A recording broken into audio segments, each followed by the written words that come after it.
সরকারি প্রাথমিক বিদ্যালয়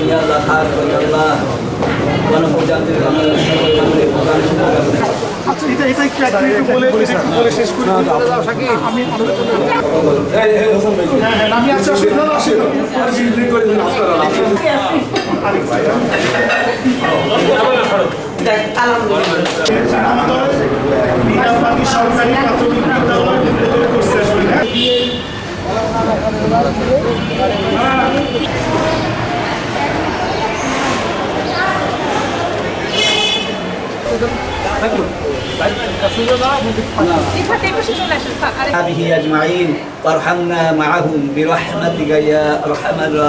আমি আজকে যে 5টা প্রকল্প উদ্বোধন করছি সত্যি আমার ভালো লাগছে, কারণ এভাবে কোনো এমপি এই বিগত সালের যারা ছিলেন তারা স্ব প্রতিষ্ঠানে যে ওই টিচারদের কথা শুনে ওইখানের অভিভাবকদের কথা শুনে কোনো এমপি এই পর্যন্ত কোনো প্রতিষ্ঠান উদ্বোধন করিনি। এটা প্রাইমারি স্কুল তো উদ্বোধন করার প্রশ্ন ছিল না তাদের কাছে, কিন্তু আমি প্রতিটা স্কুলে প্রতিটা রাস্তায় আমি ব্রিজ কালভার্ট নিজে যেয়ে সেখানে যে তাদের সাথে কথা বলে তাদের কোনো সমস্যা আছে কিনা সব কিছু জেনে এবং কীভাবে সমাধান করা যায় সেই সব, আমার সাথে কিন্তু ইঞ্জিনিয়াররাও আছেন, আমাদের এই যে ইউনো মহোদয় আছে, আমাদের পুলিশ ইনচার্জ আছে, সবাই আমরা তাদের কাছে শুনে যে আর ফিউচারে কোনো কিছু তাদের ডিমান্ড আছে কিনা। আর আমি গোপালগঞ্জের জন্য সব কিছু করতে চাই।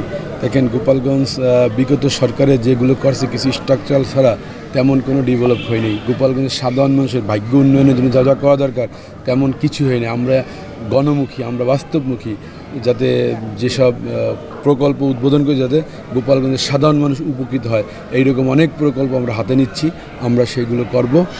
ইতিমধ্যে আমরা অনেক কিছু করছি, দিন আছে আপনারা দেখতে পারবেন ইনশাল্লাহ 3 মাসের মধ্যে অনেক কিছু দৃশ্যমান হবে গোপালগঞ্জের উন্নয়নের জন্য বিএনপি সরকার কী করছে। আর বিএনপি সরকার এবার গোপালগঞ্জের উন্নয়নের জন্য, আমি গতকাল স্বাস্থ্যমন্ত্রীর সাথে গিয়েছিলাম এসেনশিয়াল ড্রাগের একটা ব্যাপার নিয়ে, যাতে ঢালাওভাবে চাকরি না হয়।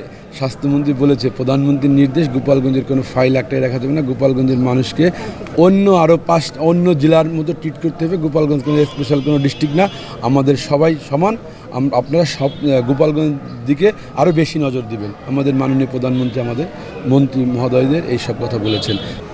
অবশ্যই আমাদের প্ল্যান আছে, কারণ আগের যে শিক্ষার সিস্টেম ছিল সেই সিস্টেম এখন ওই সিস্টেম চেঞ্জ হচ্ছে, এবং চেঞ্জে যাদের শুধু শিক্ষার মান উন্নয়ন করতে দিলে শুধু একাডেমিক না, আপনার সব দিকের উন্নয়ন লাগবে। যেমন কোমলমতি স্টুডেন্টরা তারা এই স্কুলে এসে খেলাধুলা করবে, লেখাপড়া করবে, তারা যাতে তাদের যে বিকাশ, তাদের যে জ্ঞানের যে বিকাশ ঘটে, এই পূর্ণাঙ্গ যখন বিকাশ ঘটবে তখনই আপনার শিক্ষার সব দিক দিয়ে মান উন্নয়ন হবে। এবং আমরা এই শিক্ষার মান উন্নয়নে যা যা করা দরকার আমরা সব কিছু করতে চাই, এবং আমি প্রতিটা স্কুলে ভিজিট করতে চাই। তাদের কি সমস্যা আছে, লেখাপড়ার কি পরিবেশ আছে কি নাই, তাদের কি প্রয়োজন, বেসিক কি নিড কি দরকার, ইমার্জেন্সি ভিত্তিক কী দরকার, সবগুলো আমি বাস্তব ফুলফিল করে যখন আমরা একটা জায়গায় আসতে পারবো তখন যে টিচাররা আছেন সেই টিচাররা কি শান্তিপূর্ণ পরিবেশে তারা কি ভালোভাবে কাজ করতে পারছে কিনা, তাদের পিছনে কোনো ঝামেলা, কোনো থ্রেট অথবা অশান্তিতে কাজ করছে কিনা। যেমন আজকে আমি যে স্কুলটা উদ্বোধন করলাম এই স্কুলটায় তাদের অনেক আপত্তি, তাদের একটা বসার একটা তাদের রুমে একটা অ্যাটাচ বাথরুম নাই, একটা ওয়াশরুম নাই টোটাল বিল্ডিংয়ে।